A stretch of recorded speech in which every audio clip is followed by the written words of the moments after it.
Olá, meus amigos, sejam bem-vindos ao canal Eletrônica Sem Cortes, um canal dedicado inteiramente aí à eletrônica, ao estudo da eletrônica, análise de circuitos, manutenção de equipamentos eletrônicos. E temos aqui hoje o nosso primeiro vídeo, e nesse primeiro vídeo eu trago um televisor Mitsubishi, modelo TC 2004 ST, um televisor de 20 polegadas, cujo defeito dele é não funcionar. Antes de mais nada, é importante a gente, sempre que abrir um equipamento eletrônico, fazer uma inspeção visual na placa para ver se não tem nada de errado, ok? Eu fiz essa inspeção visual, inclusive quando eu abri o equipamento ele estava bem sujo, eu liguei ali o compressor e soprei, tirei toda a poeira, o pó acumulado aqui, para poder trabalhar melhor, ok? Fiz aquela inspeção visual que eu falei com vocês, olhei bem os componentes para ver se tinha algum componente visivelmente com problemas.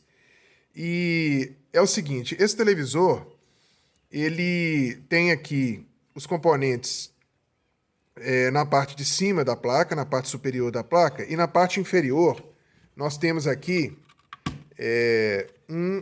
alguns componentes também SMD. É o caso, por exemplo, desse circuito integrado aqui, que é o processamento, que faz o processamento dos canais. Esse televisor é um televisor estéreo. Ele faz o processamento dos canais LR, direita e esquerda, e também o chaveamento das entradas de RGB, com o sinal também que vem da antena. Esse circuito integrado aqui. E esse outro circuito integrado aqui, que é a memória EPROM do microprocessador, que é esse circuito grande aqui, eu vou mostrar daqui a pouco. Além desses componentes SMD, nós temos alguns transistores aqui. É o caso aqui do Q353 e outros. O restante são componentes discretos por cima da placa, ok? Esse televisor não ligava e quando eu conectava a rede elétrica, ele ficava o flyback produzindo um apito ritmado contínuo, indicando um curto na saída horizontal. Estamos vendo aqui que temos esses dois capacitores aqui, ó. Os dois capacitores, esse capacitor aqui é o capacitor de largura, que é aquele capacitor que fica entre o coletor e o emissor do transistor de saída horizontal, e esse capacitor aqui é o capacitor de acoplamento da bobina defletora. Ele fica em série com a bobina defletora. Olhando aqui na parte de baixo da placa, eu percebi o seguinte. Não sei se dá para vocês verem aqui, está até cortado aqui, ó. Esse aqui é o capacitor de largura, é o C564. Aqui tinha um outro capacitor em paralelo. Esse capacitor em paralelo aqui, ele estava soldado por baixo de fábrica.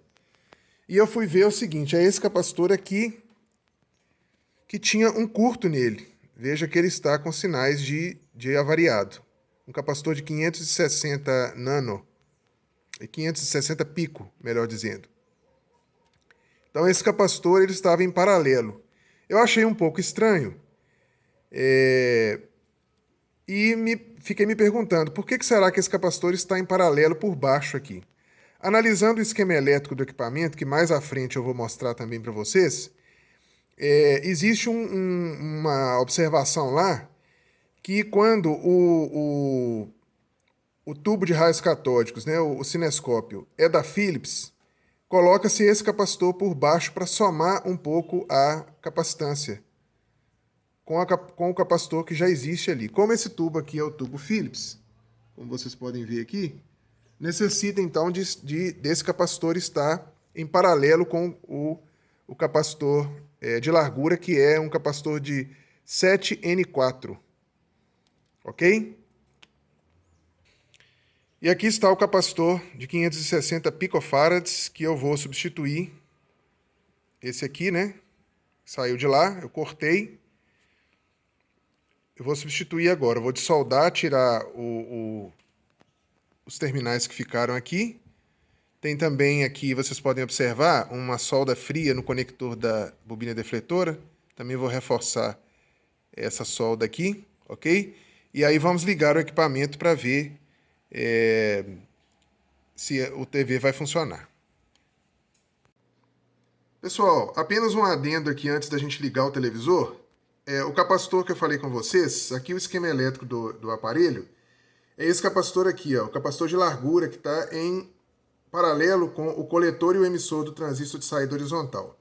Observem aqui, ó, que tem aqui o SAM e o pH. Esse SAM é quando o tubo é Samsung e o pH é quando o tubo é Philips. Então, no caso do tubo dessa TV, é um tubo Philips. Então, além do capacitor de 7N4, foi colocado um capacitor de 560 pico para somar a capacitância e resultar em 7N9. Então, por isso que tem em paralelo por baixo lá da placa, esse capacitor a esse capacitor aqui, aquele pequeno capacitor de 560 pico, ok? Meus amigos, aqui está o capacitor substituído e a solda no conector da bobina defletora refeita. Uma coisa importante aqui que eu queria salientar com vocês é o seguinte: sempre que vocês pegarem um equipamento eletrônico para consertar, no momento da substituição do componente defeituoso, antes de você fechar o equipamento e fazer a sua entrega, observar também outros pontos de solda que podem estar visivelmente mostrando uma solda quebrada e já recuperar esses pontos, para evitar o quê? Do equipamento retornar depois com um outro defeito por causa de uma solda fria, ok? Aqui já o televisor ligado, ok? Está fora de estação, né? O canal não está pegando. Eu não tenho antena aqui, vou fazer um teste nas entradas de vídeo e áudio traseiras, ok? Pessoal, aqui o televisor já funcionando. Eu utilizei a entrada de áudio e vídeo do televisor, captando de um DVD. Eu deixei pausado o DVD, por isso que a imagem está estática aqui. Para o YouTube não cortar, né? Porque trata-se de um show de um artista e pode alguma coisa de direito autoral, pode simplesmente cortar o vídeo. Essas interferências que vocês estão vendo aí é por causa dos quadros, da taxa de quadros do TV com a taxa de quadros da filmagem do celular, ok? Então aí o televisor funcionando, tudo certinho.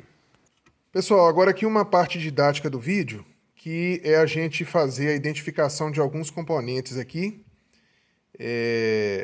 Começando aqui por esse componente que é um circuito integrado, é o maior circuito integrado aqui do equipamento, e a função dele é fazer o processamento geral dos sinais do televisor, e também internamente ele tem o microprocessador, que faz o controle das funções do televisor, ok? Esse circuito integrado tem um dissipador de calor aqui que é colado, né? Vem de fábrica com essa cola aqui, certo? Aqui na frente nós temos esses dois circuitos integrados aqui, que são os circuitos integrados amplificadores de áudio. Um para cada canal. Ok? Canal esquerdo e canal direito. Aqui nós temos três circuitos integrados. Esse aqui e esses dois aqui que parecem dois transistores, mas na verdade são um circuito integrado. São circuitos integrados. Os três são circuitos integrados reguladores de tensão, que a função deles é estabilizar algumas tensões para determinados circuitos do televisor, certo? Aqui o seletor varicap, um pouco enferrujado aqui pela corrosão natural aqui do tempo, né? Na frente, esse circuito integrado aqui, que é a saída vertical, amplificador vertical. Amplifica os pulsos verticais que vem desse circuito integrado maior aqui de processamento de sinais. Ok? Aqui o flyback, certo? Esse aqui é o transistor de saída horizontal, é um BU2508, certo? Aqui nós temos a fonte chaveada do televisor. Esse aqui é o transistor chaveador E esse circuito integrado aqui é o circuito integrado responsável pela geração do sinal PWM para chavear esse transistor aqui, ok? O transformador Chopper. E aqui os secundários, né, onde saem as tensões, as várias tensões para funcionamento do televisor. Ok? Esses são os principais componentes da placa principal. Aqui nós temos a placa do cinescópio, ok? Que é a placa amplificadora dos sinais RGB, que também vem daquele circuito integrado grande lá. Então aqui nós temos um circuito integrado que faz esta função, TDA 6107. Ok? A bobina defletora, a chupeta de alta tensão, né, os dois alto-falantes, sistema estéreo de som. Então, esse aqui é o televisor Mitsubishi TC 2004, certo? Eu vou fazer uma segunda parte desse vídeo, que é uma pequena análise do esquema elétrico desse televisor, ok?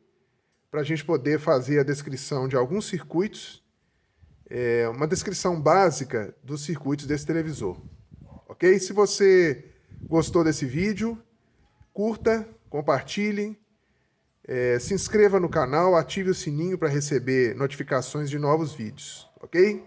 Grande abraço e até o próximo vídeo.